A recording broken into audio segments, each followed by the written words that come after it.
More pro days and team visits are popping up, and the betting markets are slowly coming along as well, along with new mock drafts, both new mock draft from myself and Scott Smith here over at 4 for 4, and we're going to unpack those here today on Move the Line.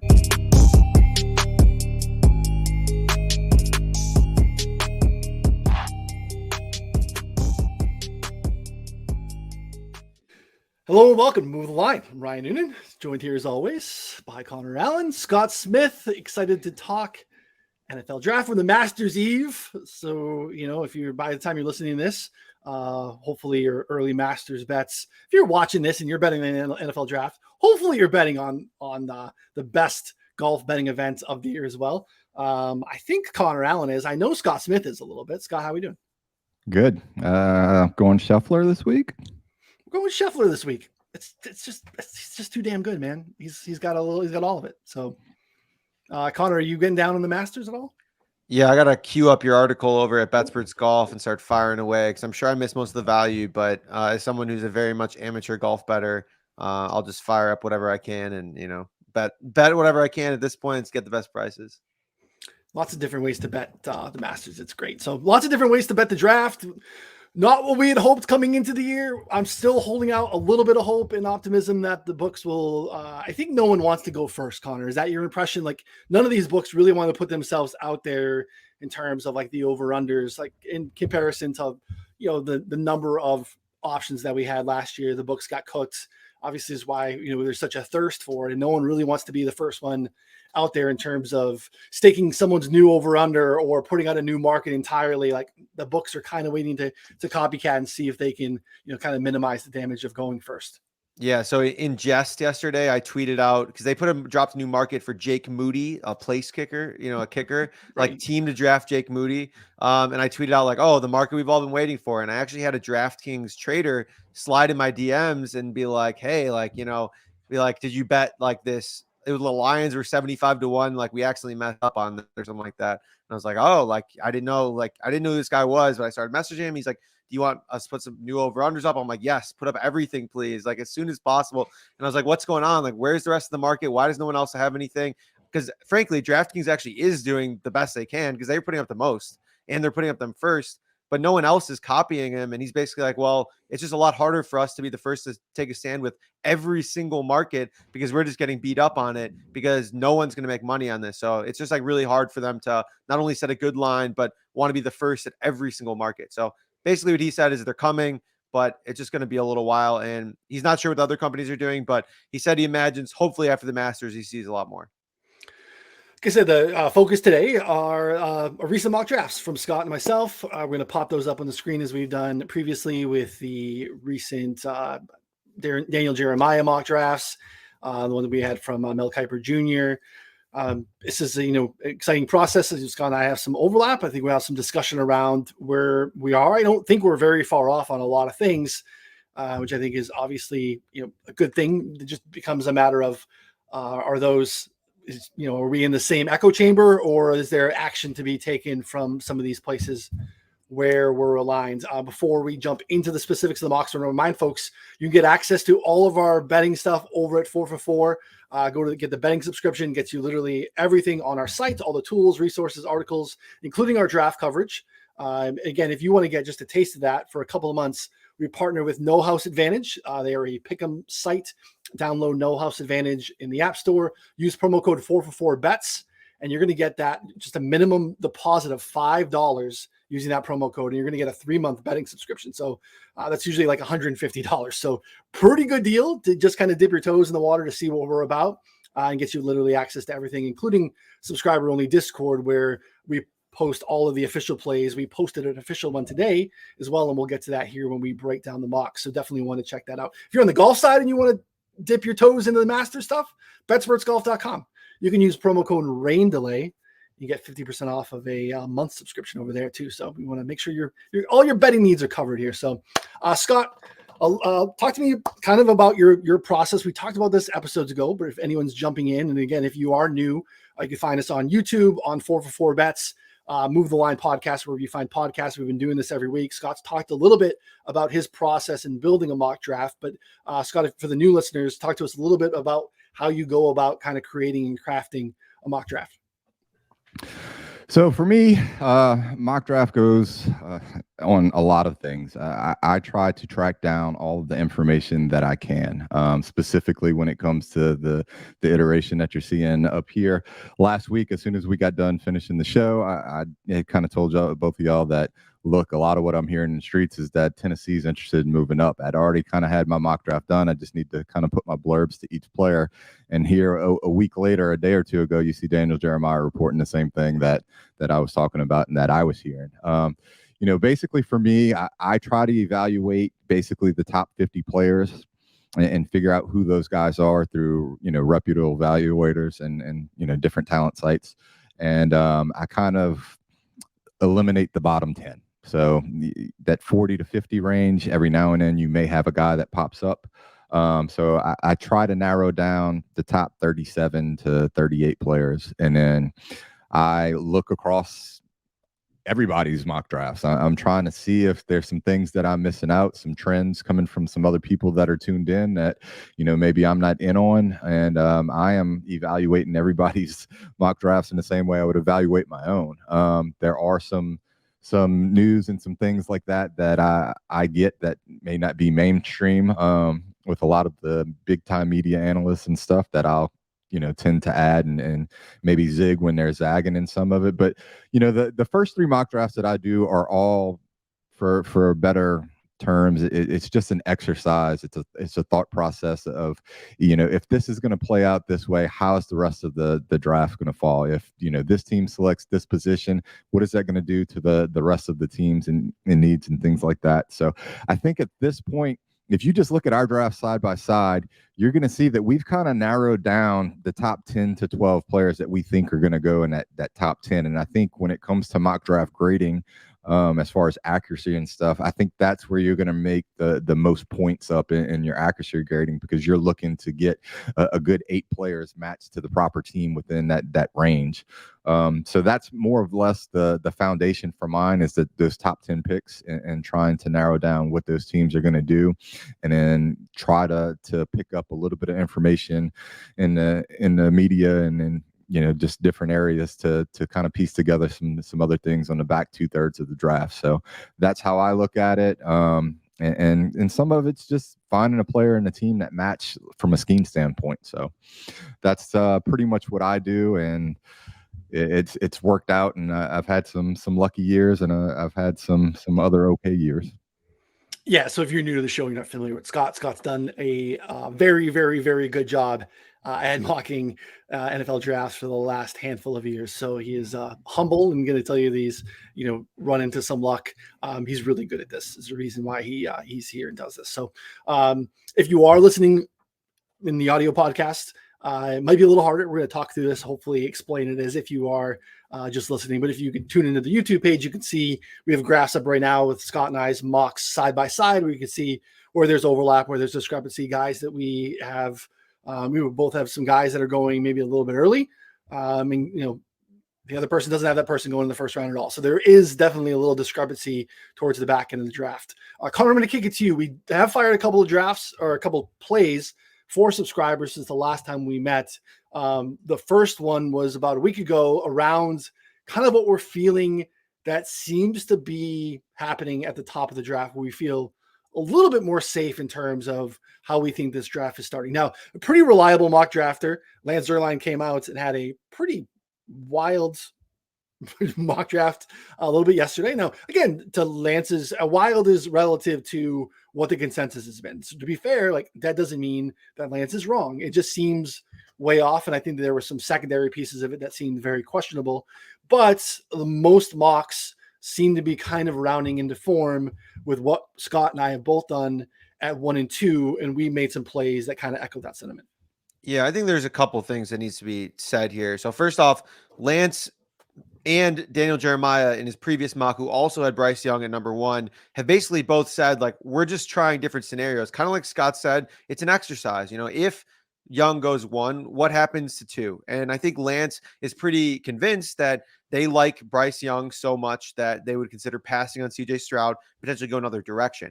Now, I've floated that idea actually to some of our friends, Ryan, and they said that that was not what they heard. And that was actually the opposite of what they heard. They said that they also very much like CJ Stroud, the Texans do. So I think that I get where Lance is coming from. Lance is, again, has been probably the most plugged in public reporter for the Texans that we know. But again, that kind of assumes that Stroud doesn't go number 1. And Lance did not step onto that podium and say, I'm hearing that, Young is going to go 1. He's just saying, if Stroud doesn't go 1, this is what happens.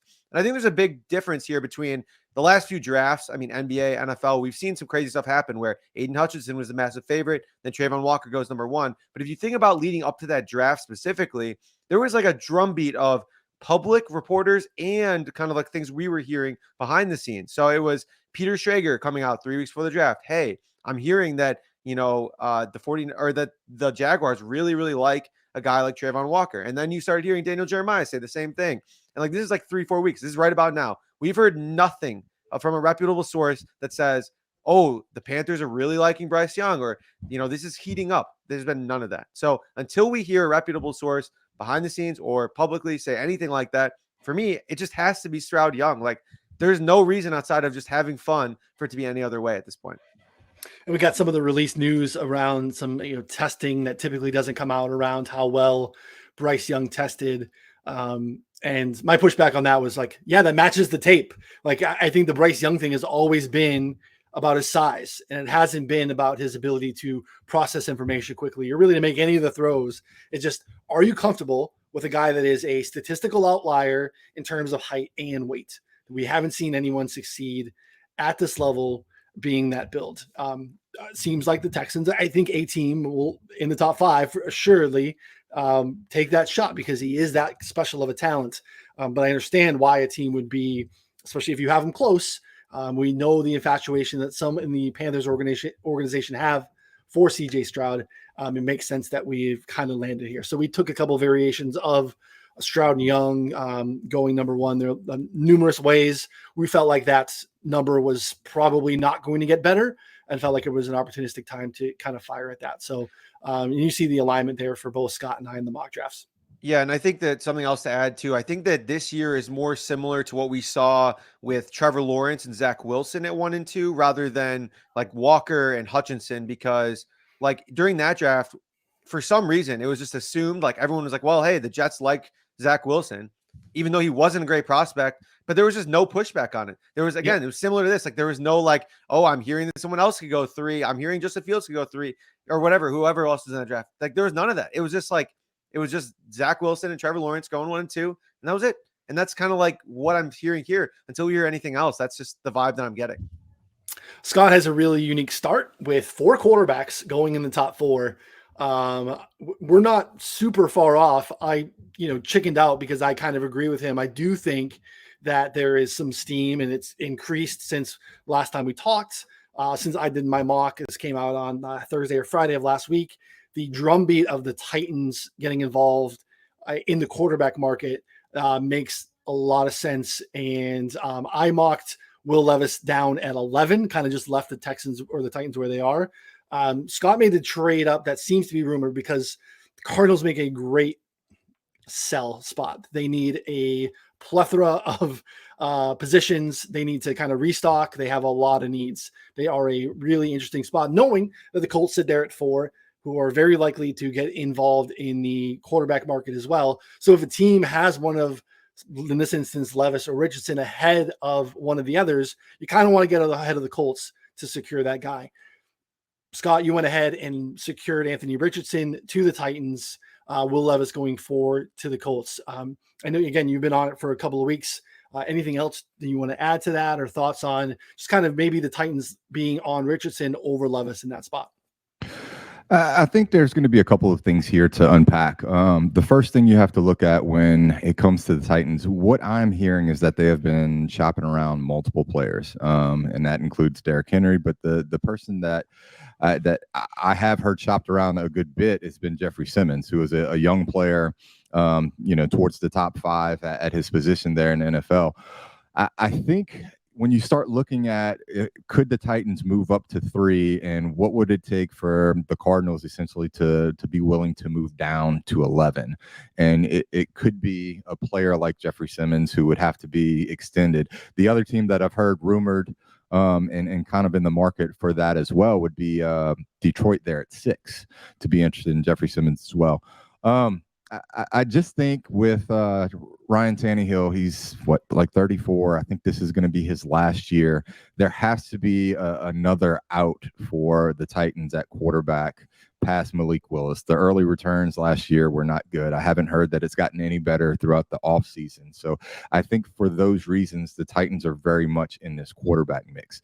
Are they going to want to move up 2-3 or, in that range to take a player like Anthony Richardson that we've all said is going to need a year or two to develop? That's the question mark there. Is that price and that risk worth it to move up to that position? In this exercise and in this mock draft, I wanted to see what the board would look at based upon some of the rumors that I heard and that I've been tracking. And that was the reason why I decided to move them to 3. And this is the way the board laid out. The other reason that I kind of moved them there is because I have been hearing a little bit of steam with Will Levis at 4 to Indianapolis. It's a little bit of smoke, some things that are there in some different areas, but I think overall it may end up being difficult for quarterbacks to come off the board 1 through 4. I think the same way that the Cardinals are going to be there to move down, I think you could very much see Indianapolis moving up 1 pick because it's going to take them not that much to do it.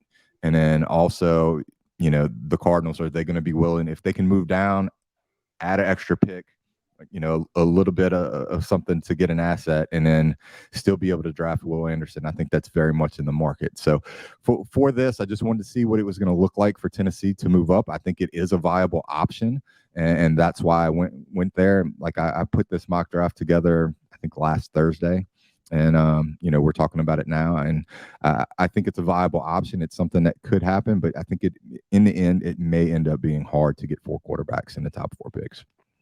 Just such a domino effect, Connor, in terms of really the top 5, top 10, which always is the case. But again, with the quarterback dynamic and expected trades, it adds just another element of it's just a little bit difficult to navigate some of the early over-unders that we have in terms of where guys are posted, because it's just a handful of things here. The ability to clearly identify that a team prefers Richardson over Levis, a trade that we're all speculating to happen. I feel like now we basically shifted from the Bears, assuming that they're going to trade out of 1. Now everyone's just waiting for the Cardinals to trade out of 3. It would seem very strange at this point. And really the betting market would tell you that, because Will Anderson's over-under came out at 3.5, basically even. And now it's minus 500 for him to go over 3.5. So they're telling you that they don't think that the Cardinals are staying 3, because he still kind of feels like the consensus first defensive player overall. Don't feel like they would necessarily go corner over Anderson, while corner is very much a need. Again, they have a quarterback. You can make a discussion for another day that they should, address that position and try to move off of Kyler Murray. That's for a different show. But again, the betting market's telling you that the Cardinals are going to eventually trade that pick. Yeah, I mean, there were some rumors about Anderson just not being a fantastic fit for them, which I don't really know how that makes sense. But, again, that that was one of those things where I was like, okay, well, if they don't love Anderson, right, maybe they're more interested in moving down, trading for a corner, getting Gonzalez or Witherspoon or something like that. Makes a lot if they're moving down to 7. If they move down to 11, even potentially they could land a corner there as well. So I think that there's a lot of different ways that they can come out here major advantage. So yeah, I think the 4 quarterbacks, we're going to see 4 quarterbacks go off the board here, because at the end of the day, even, again, if they trade down with Indianapolis, I guess it would probably be 3 quarterbacks and then maybe the 4th one to Seattle there or the Raiders, depending on how that shakes out. But I really think we're going to see at least 3 quarterbacks in the top 3, if not 4, if they trade down far enough here, because I think there's very heavily incentivized now to trade down, because they're going to get offers for why would you not trade down if you get a 2nd round pick from Indy or a 3rd round pick from Indy? I think that that's almost like a no-brainer, but they're probably just holding out and waiting to see if they can get more from the Raiders, more from the Titans, something like that at this point. Because I mean, I heard things were heating up last week, late last week, and that they were going to make a move here soon. but that obviously hasn't materialized yet as a midweek, this week. So we'll see. I mean, maybe they just didn't get the offer they wanted and think they can get more, and they still might. I mean, we don't know for sure. I mean, I think we know for sure who's going to be available at 3, but we don't know yet, and it could very well be a draft day thing. It wouldn't surprise me at all. I feel like, and I'd love to get your guys' thoughts on this. We'll jump to where how we address the position, but I feel like the Raiders are a little bit out on the quarterback thing at this point. I feel like they're less likely to be a viable trade option in. Again, another team that has a lot of needs. I feel like the way that they structure the Jimmy G deal, it makes sense for them to, they can do that in a way that puts them in position to maybe come back and address it next year. Again, kind of you make the addition of Jimmy G to then give up resources to move up to add a guy who's likely going to sit behind him this year. Seems like a bizarre team building exercise. They've been adamant, apparently, anyone that will listen in the last 48 hours, they're going to take the best player available. I don't know that makes for a quarterback. Again, that could be a smoke screen. That could be them, kind of jockeying and, kind of just positioning themselves to do something different. But it makes sense to me from a team building standpoint for them to sit home at 7. If they identified a quarterback and Will Levis is their guy and he falls to them, that makes sense. But if they feel like, hey, we're not going to go up and jump up and pay that premium, I kind of understand that. Any thoughts on that, Scott? So what you hit on right there, I think the Raiders are a little bit more invested and a little higher on Jimmy Garoppolo than what most fans are reading into. I think they're well invested. We've discussed before how easy it is for them to get out of the contract should they choose to do so. I find it hard to believe that the Raiders would be confident that Garoppolo can make it through an entire season. I think they're comfortable with his play, and the rumors and some of the information that I have tracked down actually has the Raiders. I found them a little bit more connected to Will Levis than Anthony Richardson, which was a little bit of a surprise for me. And I think the Raiders will be comfortable sitting at 7. I tend to think that they may be out on moving up. I think there are some prospects there at 7 that they're comfortable with if they miss out on quarterback. So I tend to think that the Raiders may end up staying put. Yeah, I agree with that point. Let's go to Seattle. Seattle's a team that is somewhat feels like they want you to think that they're in the quarterback mix. Maybe they are. The Geno deal is friendly in a similar way that the Garoppolo deal is friendly. They pick again at 20. This is kind of a luxury pick because this is the Denver pick from last year. You're not going to get enough shots, year after year to be at the top of the board, to take a shot at developing a quarterback, bringing in a quarterback. Again, like they went out years ago and signed Matt Flynn to a nice free agent deal. And then they drafted Russell Wilson in the 3rd round and allowed a quarterback competition to happen. So like there is some, a little bit of examples here in Seattle of them doing that before. Like, Connor, do you feel that Seattle is a true player in the quarterback market? Let's just stay at 5. I don't believe that they would trade up to solidify that, but if someone slides there, do you really think that they're in the market there? Yeah, I think that they're in play, but kind of like we mentioned earlier, I think that they're probably, if we see a quarterback times 4 start, obviously they will not have that opportunity, but I think that they would be thrilled to be able to get a guy like Will Anderson, like we see in Scott's mock here at 5, them landing Will Anderson. That's plus 175 on DraftKings. Currently, Will Anderson is the favorite to go number 5, actually, at this point. But that being said, it wouldn't surprise me for them to be in the Anthony Richardson sweepstakes either, because they're in such a good position with Geno. I think that Richardson offers significantly more than basically anything they've had from a quarterback, in the last few years with his legs. Obviously, Russ was fine as a runner, but, again, Anthony Richardson's just the next level here. Also, Rob Statton, the guy who's super plugged in with the Seahawks, mentioned that, Richardson would be in consideration for them. And did mention that a guy like Tyree Wilson would not be necessarily in consideration for them. So, I think that Will Anderson, or at this point, it's between Will Anderson and Anthony Richardson for me. At least that's kind of the way that I'm, shaping up to it. But, I'm open to other opinions there. I know that you have Wilson at 5, but again, the only reason I don't think Wilson is there because of Statton. And I know Statton I think he's been good lately, but, again, it's obviously a lot of faith to put in one person's opinion because I haven't heard much else. Yeah, so I think the way that the mock, again, if I were to have made the trade with Tennessee, which I think makes a lot of sense, or just having the Cardinals trade out at all, that naturally is going to put Will Anderson at 5 to Seattle. In my mock, I held strong with, the no trade for Arizona, but I think that makes sense. I'm curious as far as why he thinks Tyree Wilson isn't a fit, unless there's something specific about the prospect, because really, like, that team is done a really good job at team building. They've had a nice offseason as well. Great draft last year. They really need edge rushers. They need guys that can pressure the quarterback. Like, they added Traymon Jones as far as like a defensive tackle. They could add another guy there. We've talked about the Jalen Carter thing. Like, I can understand maybe Jalen Carter's off their board from a character standpoint, whatnot, but like, Tyree Wilson feels like a good fit for them. But again, in this instance, I think they're going to be able to get an edge rusher with Will Anderson if the Cardinals are able to kind of make that trade. So let's talk about something we've talked about basically every single time that we've met, and that is the first cornerback off the board discussion. We both landed on a quarterback to the Lions at 6. Now, again, the Lions have addressed the cornerback position in free agency, but Cam Sutton, Emmanuel Mosley, Mosley's a 1-year deal. Like, those aren't necessarily like prime shutdown guys. They're running up into the 5th-year option on Jeffrey Okudah, top pick from a couple of years ago. They need to add depth at the position. We've been waiting on, and Scott has been kind of, beating the drum. Like, we need to know Witherspoon's measurables. We need to have him at least run. He ran today, his pro day. He did not run at the Illinois pro day, but it had his own separate one today. Again, like, how cozy does your own like school pro day get, and then your own pro day? Like, again, like the way that they set these things up for these guys to just absolutely nail it.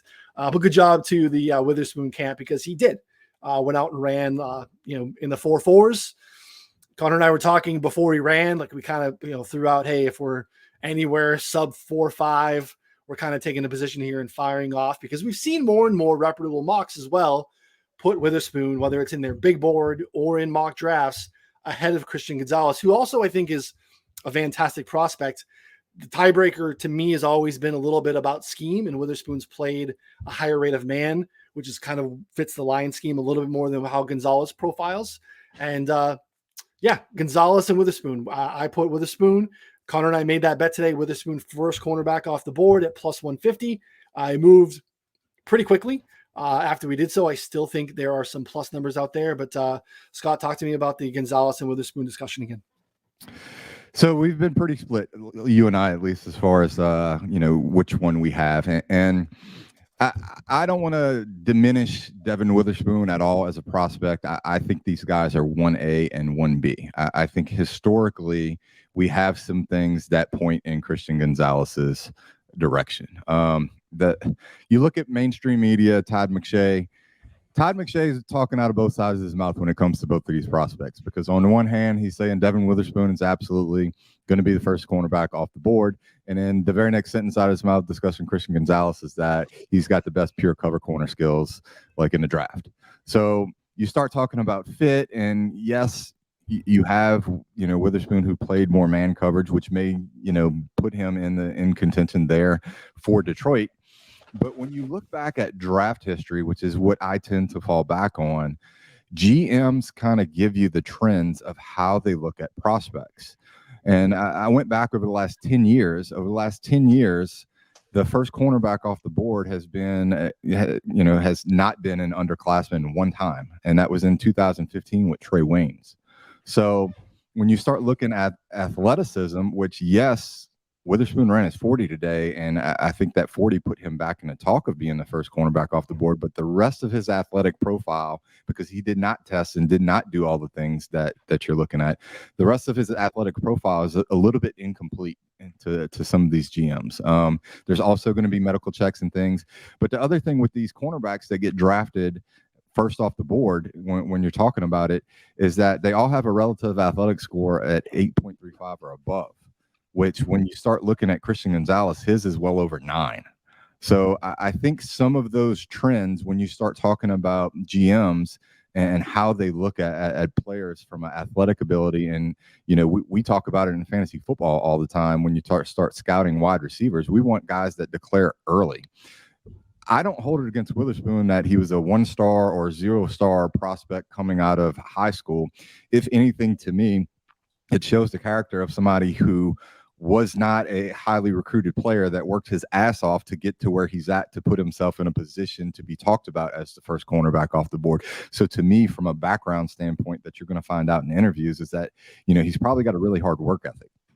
That would just be a guess of mine with the way he has developed over his 4 years in college. But I still think when it comes to GMs value those high level prospects that were at the cream of the crop when they're in high school, go through college. They're at the cream of the crop when they're in college. They test well at the combine, most athletic player that they have, at the position. And at every level that they played, they're at the top. And I think that is where Christian Gonzalez is going to come into play to be the first cornerback selected off the board. Like I said, I think when you compare these players, they do a few things differently, but I think they're a 1A and 1B, and I tend to lean a little bit more towards Christian Gonzalez because of where he has been throughout his career, his athletic measurables, and the trends of GMs drafting underclassmen, early declarations as the first cornerback off the board for the last 10 years. It's only happened one time that they haven't. That was Trey Wayne's in 2015. And I don't think anybody's like hollering from the rafters that Trey Wayne had this great career as NFL cornerback. So that's my stance and my pushback on Witherspoon being number one. It makes sense. I have a question though. So with specifically looking at the Lions though, so there are a few things we talked about in the last episode. Obviously, one of the highest rates of man in the league. Witherspoon played like 80+% man. Gonzalez is more of a zone corner. That's all fine. Maybe a better scheme fit. On top of that though, like you talked about, generally corners who go in the top 10 are incredible athletic specimens. Witherspoon is probably not that. He's probably just like above average. That being said, the Lions, just took a guy, Aiden Hutchinson, who obviously, tested well in terms of RAS, but was not exactly the guy with like the longest reach or, like necessarily the biggest, like he wasn't like necessarily a toolsy guy, something like that. So I think from like a exact team perspective, I don't know much about the Raiders, honestly. The Raiders are completely throwing me off the board here. They do play man too, but from like a team fit, for me, I really like this Lions fit. I know that you have Gonzalez there, and I think that from a prospect perspective, in most teams' boards, he's probably better. But this Lions team, I just keep coming back to all these little things that just like, make me think that Witherspoon would be their kind of guy. And especially, I know Noonan's talked about it before. I mean, he's got that dog in him, right? I mean, we saw the medicals. He's literally got the dog in him. The other pushback I would have against my own argument that aligns with what you're saying, you look at who the coaches are over there, and I think you've got Aaron Glenn, smaller cornerback, may look at a guy like Witherspoon and see himself in him. And Dre then Bly. Yep. Dre Bly, the secondary coach, is also a guy who is about 5'10", 188 that may also see Witherspoon, a little bit of himself in Witherspoon. So I'm not disqualifying Devin Witherspoon at all from being a link there to Detroit. I just tend to lean a little bit more on what the historical trends from GMs say. And like I said, I think these two guys are 1A and 1B. I don't have an argument or a bad feeling if one gets picked above the other.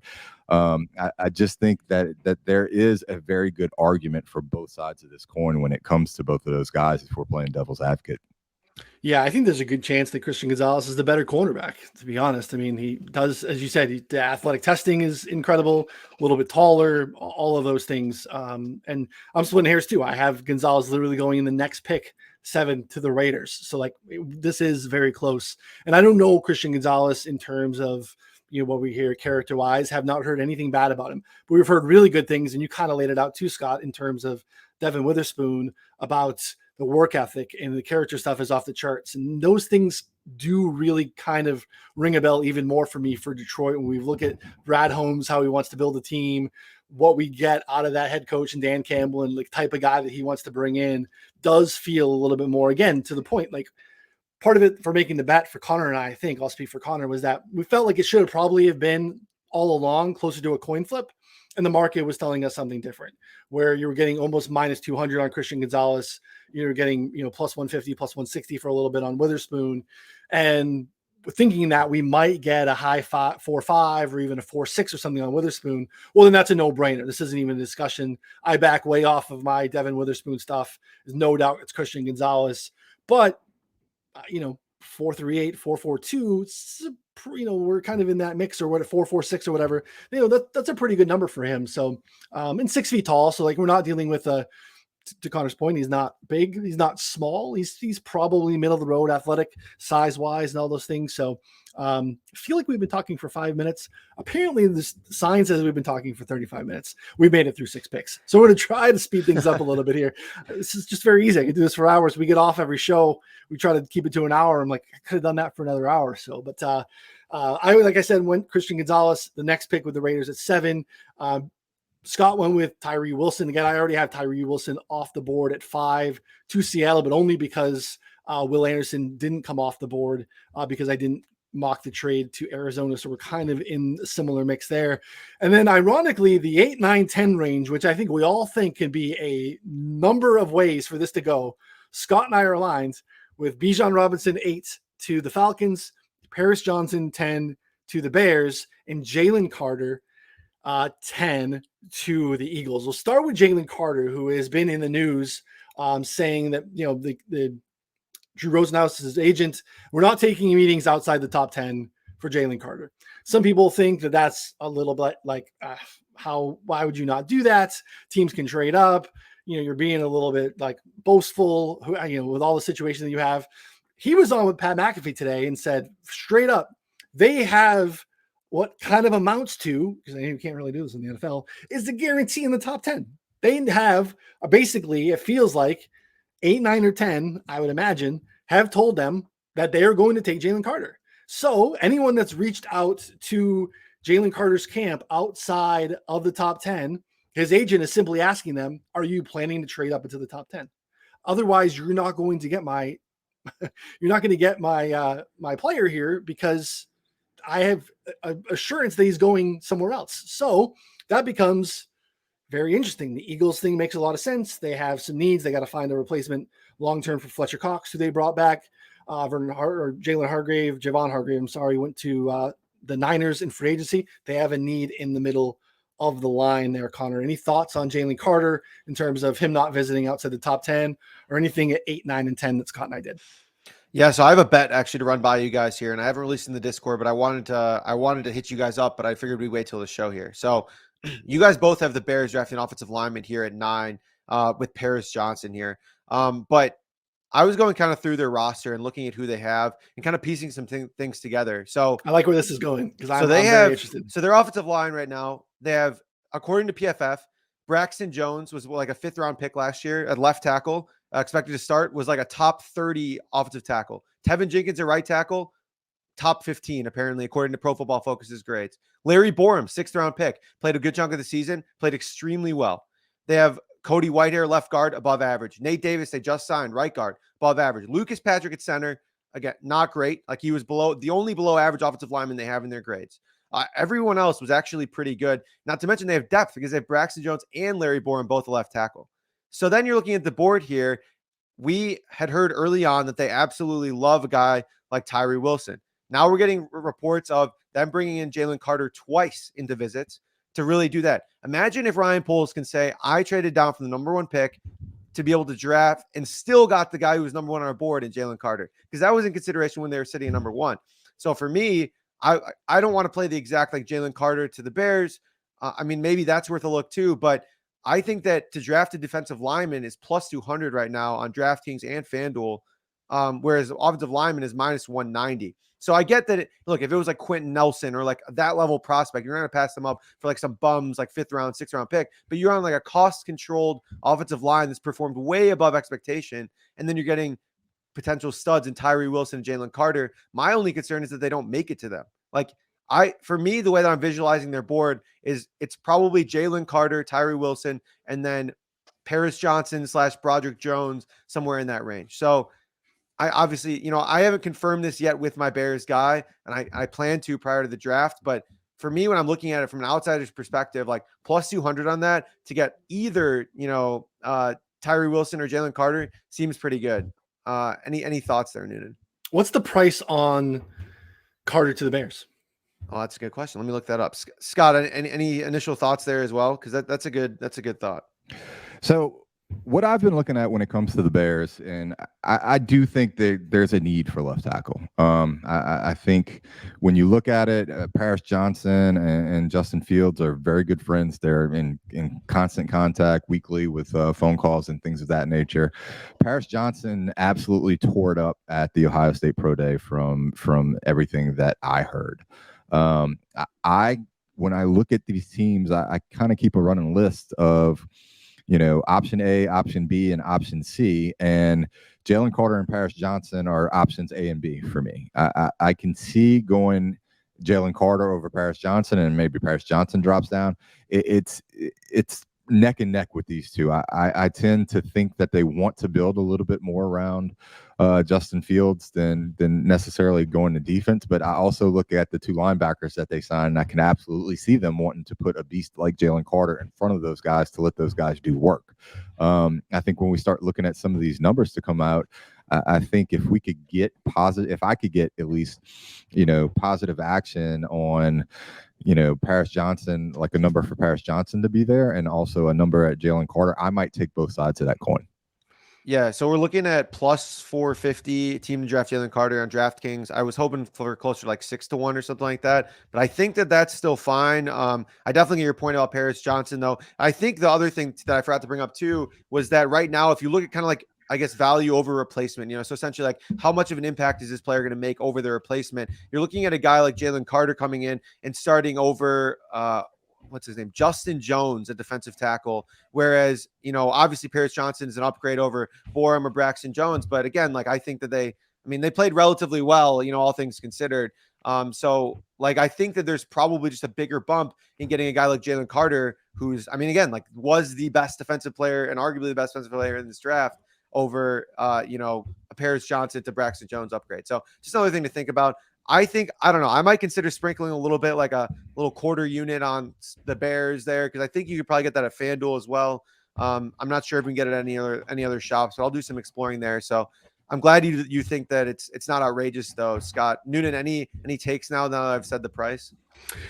Yeah, so I was ironically thinking about it about an hour ago when I was driving home before the show here, and I was thinking about just the Bears' needs and like, so you mentioned Jenkins, like Tevin Jenkins played really well last year, mostly at guard. And I know they signed Nate Davis, but they could put him at the other guard position, use some of the depth to kick out the tackles. Now that's why you are in the market for a tackle, right? So like you have a need for some of those guys if you want to be able to keep Jenkins in his position where it's not where you drafted him to play when they drafted him out of Oklahoma State a couple of years ago, but he performed really well there last year. So like just let the guy kind of cook where he cooked last year, and then you can do some other stuff.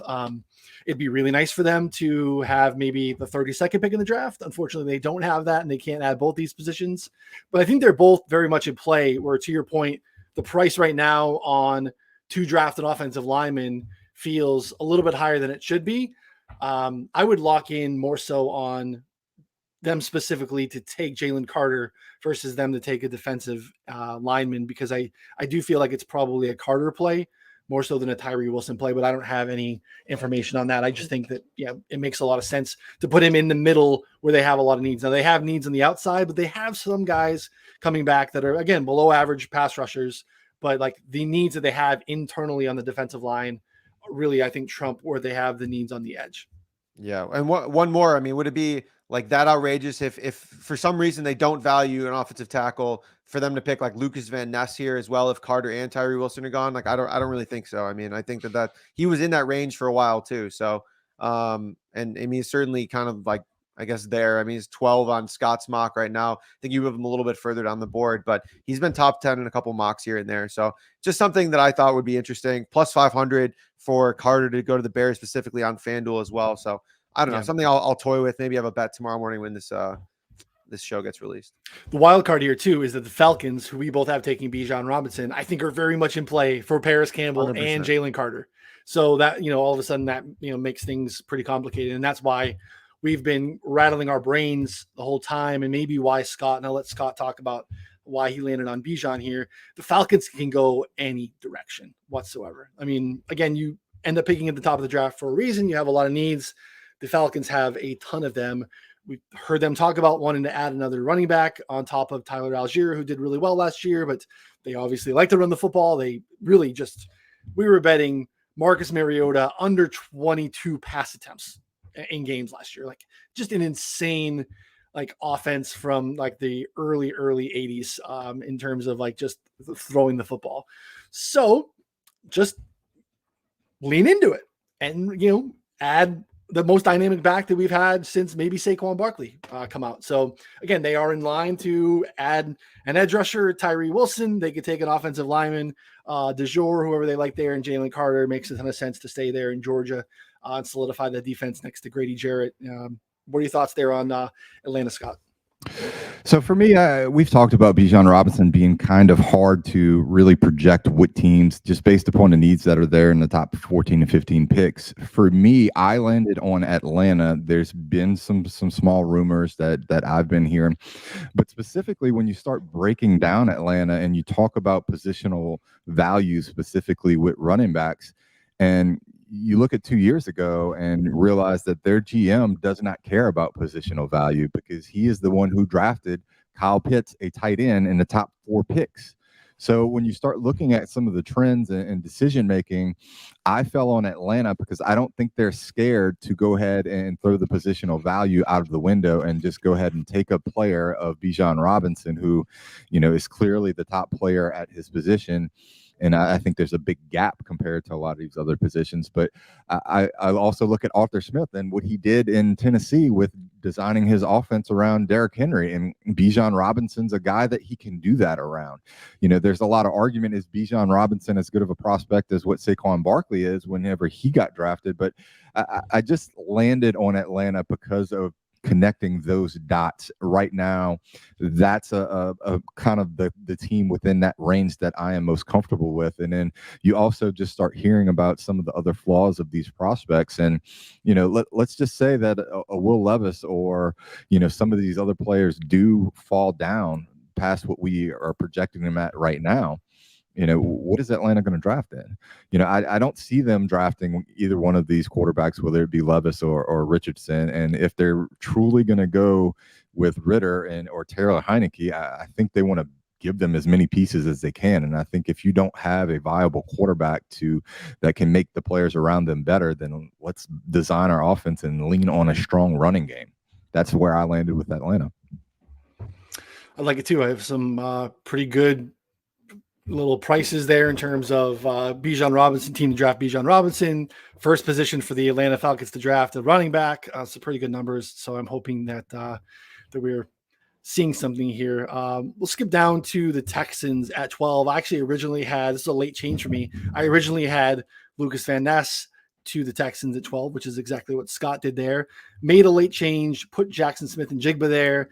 I could see them going either way with their second pick. In this instance, I think because they're moving off of just the needs that they have at wide receiver, Brandon Cooks being gone, you really have just nothing in terms of pass catchers there. But again, I understand putting Van Ness there as well in terms of, new head coach, DeMeco Ryans wants to build up that defensive front, similar to what he had in San Francisco, wanted to build into that defense, and Van Ness is kind of an ascending prospect. As Scott mentioned, I think Connor mentioned there as well. I'll kind of run through a couple and then let you guys circle back. Scott and I both have the Jets with Peter Skoronski there at the offensive line. I think, again, at this point, one thing that I think when you're looking at discrepancies that Scott and I have, also think look at similarities, not just in terms of player, but in terms of position, because I think that starts to make some sense in terms of what you think these teams can do. I think Skoronski makes sense if he's to fall, and I think the Jets adding an offensive lineman, whether that's Skoronski or a Broderick Jones, I think makes a ton of sense there as well. I put Jones next to the Patriots at 14. Scott went with Joey Porter Jr., the quarterback. The cornerback issue, the Patriots have never, again, just in terms of tendencies of teams, they love to draft corners. They love to draft them on the second and third round. They have not drafted early corners a lot, and they've recently re-signed 3 internal free agents at the position in Jonathan Jones, Myles Bryant, and Jalen Mills. Now, none of those guys are necessarily standout. They hopefully get a lot out of Jonathan Jones. And again, they drafted multiple corners last year, so I wouldn't be surprised they're hoping to get some of those guys to step up this year. That would put me a little bit off of them to draft a corner here. But again, if they identify Porter as their guy, that's of interest too. And Scott, I'll kick it to talk about Porter. And then if you want to add any Mac Jones stuff, we've had some Mac Jones rumors here in the last 48 hours in terms of issues in the house in New England. Belichick's not necessarily shy to pull the trigger on trades. What are your thoughts on Joey Porter, New England, Mac Jones, any of that stuff? So Joey Porter, I kind of just landed here because I think his range, I don't know that he gets past Washington at 16 with the needs that they have. There's not really a superstar there, and that's an aging secondary. I kind of think that Bill Belichick may value Joey Porter's NFL bloodline and some of that stuff. He's a player that has consistently improved. He has the Patriots also have good insight and good connections there with Penn State. So that's kind of why I leaned on that. I also think when it comes to the Patriots and Bill Belichick, I think it's time that we start questioning Bill Belichick as a coach and as a GM. He hasn't had much success since Brady left.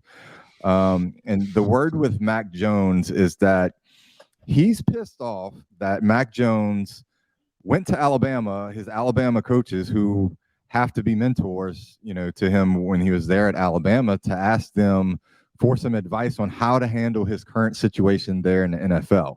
And you look at what he decided to do with Matt Patricia, who's never held that position, never called plays. And I don't know how Bill Belichick looked at his roster, looked at his coaches, and decided that he thought that was going to be a good position to put a young quarterback in. I don't blame Mac Jones for going to his coaches. And then, Bill O'Brien was a coach there at Alabama. And now all of a sudden he's back with the Patriots now after Mac Jones does this. And you're hearing that they're shopping him.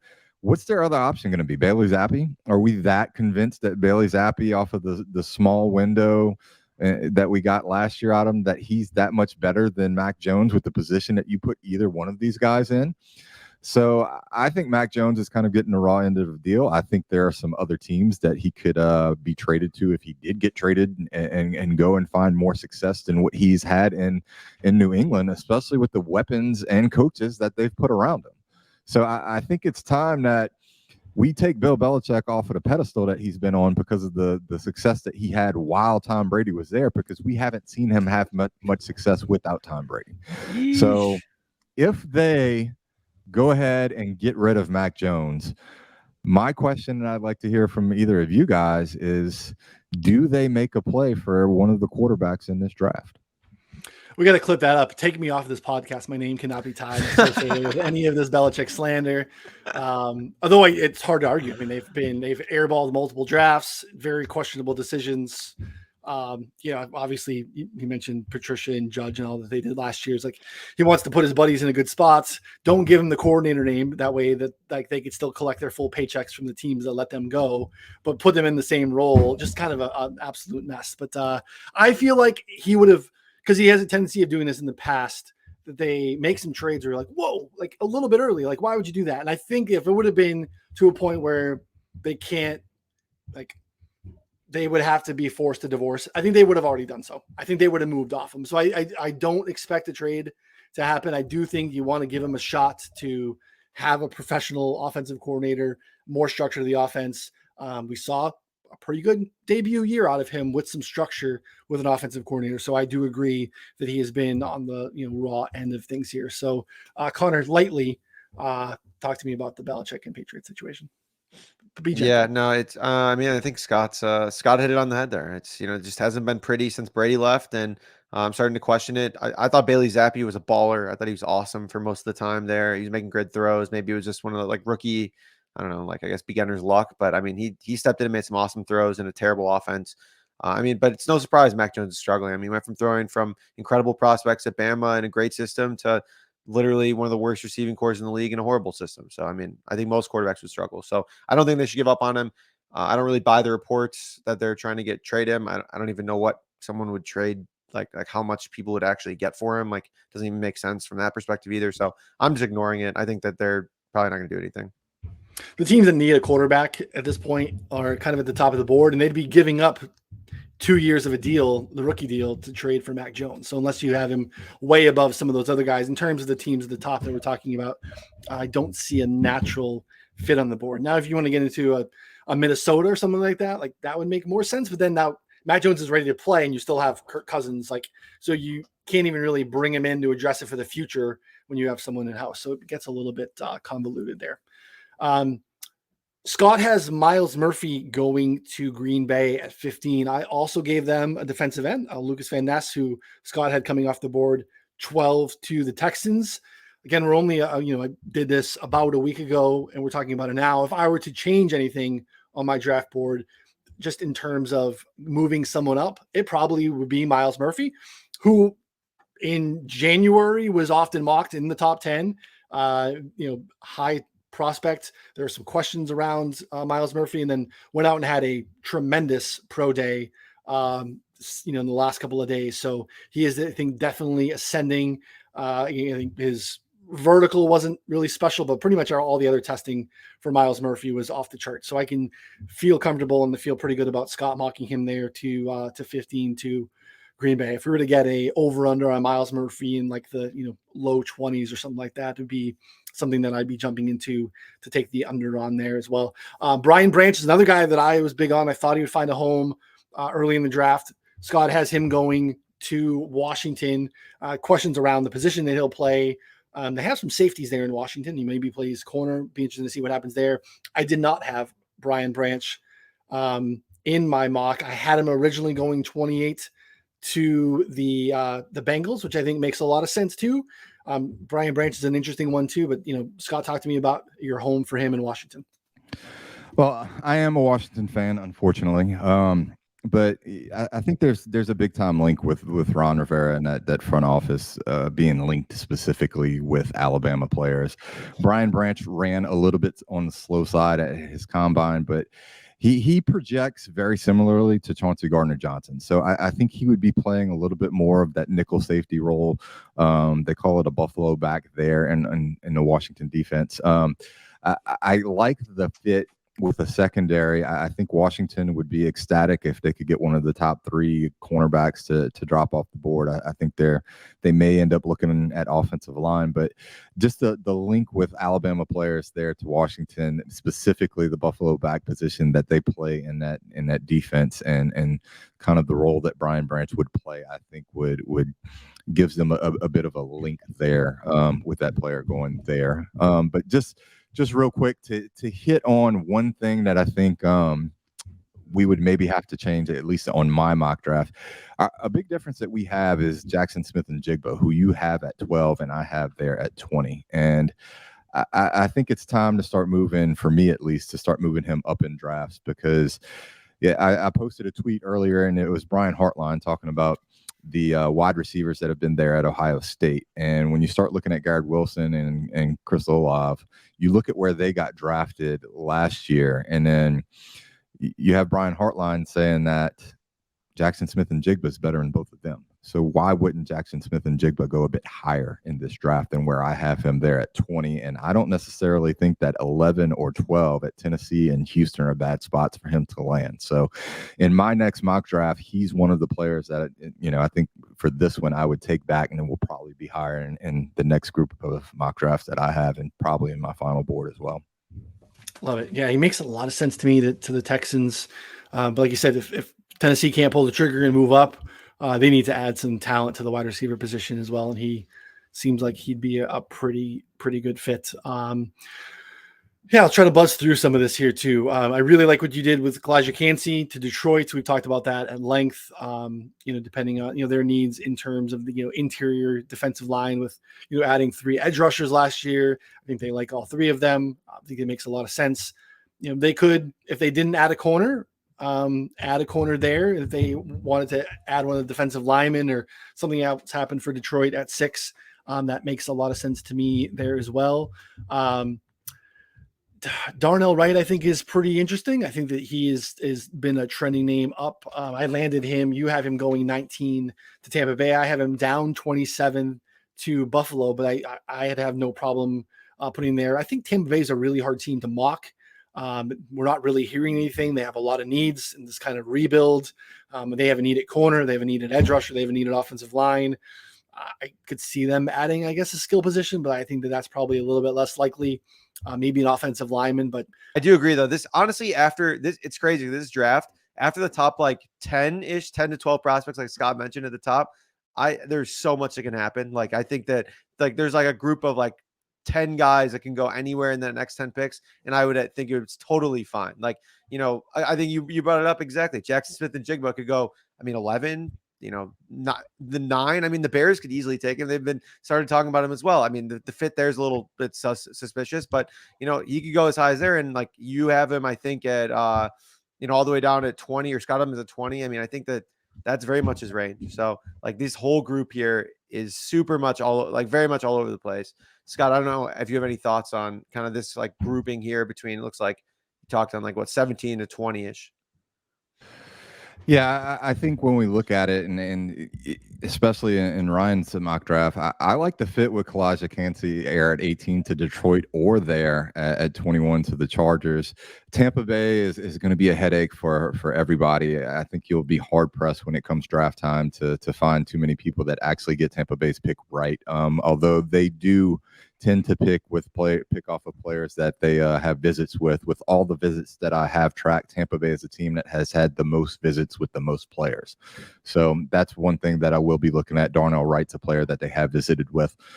So that was part of the connection there along with the offensive line. I don't think you can look at what Tom Brady did last year and them not having the success that they expected, and then think that they're going to be able to go ahead and have success with Baker Mayfield behind a suspect offensive line. So that's my connection there. But you're right. I think this group of players becomes a little bit harder to project. Nolan Smith's another guy that is hard for me to project, because you can have him as high as 12 there to Houston if D'Amico Ryans wants to go ahead and get a toy, or I have him here at Baltimore simply because year in and year out, Baltimore always has a player that slides, that's super talented, that slides to them, and they pull the trigger and don't pass them up. Every single year. So an edge is a need for them. So that's kind of where I landed in this mock draft. But yeah, there's a lot that can happen with these teams in this range.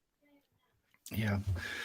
I come back from spinning apparently, and you guys are just both smiling. So I know something happened. I didn't know, but I'm like, oh shit, they didn't hear me. Well, listeners, the router's been an issue. I don't know what happened. It was great for a while. We've had some issues the last couple of months. Got a new one, and it lasted for an hour. So we'll see. It's a sign that producer Sal is basically manipulating my router to say, hey, you guys are going long. Let's get off here. So one thing I do want to bring up here, I mean, I don't have a ton of takes on the end of this draft here, so if you guys have anything else, but before we do hop off, I think it's worth noting, neither of you have Hendon Hooker in the first round. Over under 4.5 quarterbacks is opened actually with the under, or at the over at plus 400 initially with that. And that's now down to, we're looking at the under 4.5 quarterbacks being like minus 130 at this point, the over being about even money. I mean, this has gotten steamed massively. Daniel Jeremiah has been on Hendon Hooker's train since the beginning, but that's mostly been as a prospect and like what he envisions. Mike Tannenbaum came out and said he had him going 5th overall, which is ludicrous. I mean, he's not going 5th overall. But then there's been some other buzz here and there. Scott, you shook your head. I'm shaking my head. I'm considering playing the under 4.5 quarterbacks. I'm just not sure I really want that sweat. I don't know. I mean, any takes here, Scott, on Hendon Hooker? Because 25 years old, coming off torn ACL, in a system that doesn't translate in the NFL, like, what are we missing? I don't think we're missing much. I think it would be absolutely reckless for any GM to take the jump to put Hendon Hooker and draft him in the first round. I think he will be a second round pick. I just don't see the teams that even Minnesota. Like you're a team that can make noise in the playoffs with the roster that you have. You want to add somebody that's going to be a viable player to kind of take the window that you have to be successful. I don't see Minnesota being that at this point in time. I just feel like it's a mass-wide propaganda effort from whoever Hendon Hooker's agent is, pulling some strings and getting favor from the big media members. There is a little bit of smoke there, but like the injury being an older prospect coming from, the Tennessee offense that's not going to project well to the NFL. I just don't see how a GM could be that reckless and make that decision as a first round. We hear it all the time. You want to get in and get that quarterback so you could solidify the 5th-year option. No one really ever does that. It doesn't really happen very often. I think Lamar is the last instance of that happening, and really didn't happen a lot before Lamar. Minnesota keeps being floated about. Minnesota has 5 picks in the entire draft. I don't think Minnesota makes the pick at 23. I think they're trading back. They're not staying home to make a selection for a quarterback who, as Connor laid out, Josh Heupel's offense at Tennessee does not translate very well to the NFL. He's coming off of an ACL. He's 25 years old. Like, he could be okay. Like, I'm not saying that he has no shot to be a solid NFL player if he gets a chance in the league. It just doesn't mean that a team should take a shot. And again, like, you want to go simple, there's not a home for him here at the bottom end of the draft. Yeah. We know the team can trade in. That makes sense too. But like, it doesn't make a lot of sense in terms of, or a team. I'm trying to think of teams that maybe have a quarterback that have an answer. Like, we go back to the Raiders or a team like the Lions. Like, they're not in position to be doing that. It just doesn't make any sense to me. I mean, let's just look at it real quick. 21 on down to 31. The Chargers have a quarterback. Baltimore has a quarterback. Minnesota has a quarterback. Jacksonville, young quarterback. New York just broke the bank to sign a quarterback. Like, every single one of these teams have no need for Hendon Hooker. So it's just not going to happen in that 21 range. And you start talking in the top 20 picks, Hendon Hooker, it ain't happening. It's just not. Yeah. I like that number. I mean, I thought it was like minus 160, minus 170, but now we're like minus 130. Yeah, it's kept going down. I'm trying to ride this train as long as possible because I was going to hit you guys up. Yeah, let's see where it goes, because like I'll get in at 135 if we see it spiking, or 140 or something like that, because I think that's bettable. Like you said, we talked about this in earlier episodes. We don't typically like to bet. We're not laying a lot of juice. We're betting props a lot, not laying minus 140 a lot. And again, we don't know that this won't happen, but I feel really good about the Hendon Hooker's team being, I don't know, just steam and just being discussion. And I think, to Scott's point, like his agent, kudos, my man. Yeah, he's like, paying some people off. 100%. Yeah, good for you. Like, that's your job. Pump your guys' tires, get him some visits, get him drafted higher than he needs to be or should be. That's your job. Great job.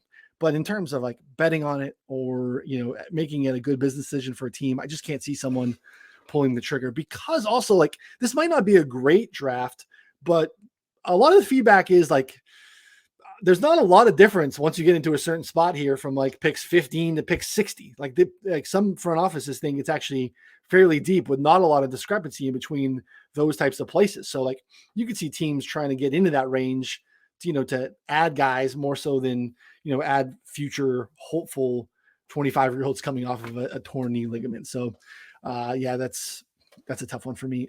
Scott, anyone in the back half for you that you wanted to highlight in terms of you're feeling pretty good about that landing spot or the fit, or even maybe the player who's trending upwards on your board or upwards into the first round? Well, just to piggyback real quick off of what you just said, when I start looking at some of these evaluations and we're talking about talent there, most evaluators have first round grades on about 20 players in this draft. You're going to have 31 guys go in the first round, but not all 31 are going to have first round grades. So you start having very similar prospects there on the back half. As far as players that I kind of like the fit, I like the Michael Mayer fit to Dallas right there. They just lost a big part of their offense, with losing the tight end. I like the fit and what he can do. Dallas is a little bit all over. I've seen defensive tackle. I've seen tight end. He's just a player that I tend to like in that range. And then you start looking and, I hate some of these names, but Adebawari, who I butchered last week, I've seen and heard some rumblings here down in New Orleans that he's a player that they like that is on their board. They have a huge need for defensive line, so they can go in a number of directions. But I think when we start talking about these teams that are on this bottom end, I would tend to lean towards a little bit more defensive line prospects going rather than secondary prospects.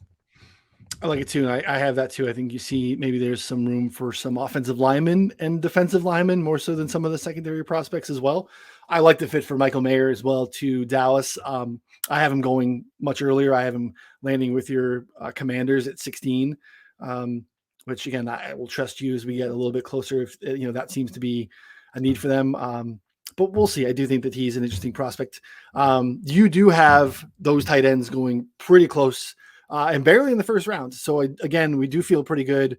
I thought if we could have got really early, like post combine, 2.5 tight ends, I think we would have got plus money or at least even money. And then that steam all kind of fell out of that. And I feel pretty good about that. And then you look at when that comes out, it's like minus 300. So no play there. Just to touch on the tight ends, Benjamin Robinson, who we had on a couple of weeks ago at Grinding the Mocks, just had a huge update, a data dump on his site there at Grinding the Mocks, and they're back to having 3 tight ends going in the first 32 picks. So wow. That's kind of the other interesting to note with Darnell Washington being the 3rd. Just don't see it. I don't see the home for Darnell Washington either. In terms of these teams sticking in, is someone trading into the back end of the first round to add a tight end. No, unless these other guys go early, like I have them going early, and then the Cowboys are locked in on a tight end. That's probably the only home for it. So, the guy for me, I really like Anton Harrison. I think he's trending up. The more I hear about him, just starting, in the Big 12 at left tackle for 3 years as a young prospect, is apparently plug and play pass blocker out the gates, which I think is really nice. Maybe has some room to operate in terms of run blocking and some of that. But, for a team like the Bengals who want to throw it a ton, have some shifting needs on the offensive line, I kind of like that player fit in terms of him there. Again, there's, same thing. Like I'm back and forth. I like you going Jaxon-Smith. I think I want to find a home for him in the first round. I didn't, but I originally did too. Thought maybe Dallas was interesting for him too. So there's a lot of guys that I think it's going to be hard to cut some of these names out of the first round that, kind of have both trends and fits in terms of some of these needs down here. So interested to see the next Connor Allen mock draft. Is that coming sooner than later? Or do you have a time frame in terms of when you're coming back with? Are you doing just the 3rd for just before the draft? Or you're gonna do another one soon? No, I'll probably do another one. I think, probably next week, I'd guess sometime. I mean, we just need more news. We need more markets. All that stuff. Like I think that's we just need more everything. Yeah, so. Makes sense. So again, you can find these on the site 4for4.com. And again, betting subscription gets you access to all the picks. You want to get all those plays right away. Subscribe. Use the $5 deal with No House Advantage. Again, use the promo code 4for4bets. Deposit $5, and you get a 3-month betting sub. Again, it doesn't get you everything. It won't get you the full year. It won't get you the NFL season, but it gets you the 3 months and everything that comes with it. So you get the NBA playoffs. You get the MMA stuff that Scott has going on. You get all of our draft plays and all of those good things. So good job, fellas. Decent job, Router. Not bad. Could be better, but good stuff. Connor, who's winning the Masters? Dude, I have no idea. I did that Masters pool. I think I just picked 4 random names that I like. I picked like you need to pick 6. Zalatoris, like okay. I don't know. I think I picked Scotty. My father-in-law says that I look like Scotty Scheffler, so I'm gonna take that and run with it. So I see it a little bit. I'll ride with that. I'm sure Scotty and I are not the same ethnicity, but we're probably too late to talk about this, but we got a couple more over-unders here that just dropped. No, we're good. Jaxon-Smith and Njigba over under 11.5. Mm-hmm. Probably a little too high. Probably a little bit too high. Or I don't know, too low. I would bet the over on that. I bet the over. That's right there in the range. So it's basically either he goes to Tennessee or it's over. That's Bears, Tennessee, or way over. I mean, even then, like I don't think the Bears. I don't think so. Joey Porter Jr. 16.5. Those are the two that over unders just dropped. I like Joey Porter. I don't think he gets past Washington. Yeah, so under 16.5 is an interesting look. I got to tell my guy thank you. Shout out the DraftKings trader. Just hits us up mid-show. We're not streaming, but we will probably in the coming weeks, and we can have some more live reactions to this. Lines. Those aren't bad. Those are decent numbers. They know what they're doing. This is the problem. Like we destroyed this market, and now they are really slow, and they wait for all the mocks and they wait for all the information, and then they're getting smarter. So makes sense. You don't want to have the P&L line of just big red L's when they're the books are printing hand over fist on everything else that they can put a same game parlay on. So they want to make sure they get as sharp as they can. So we'll see you all next time.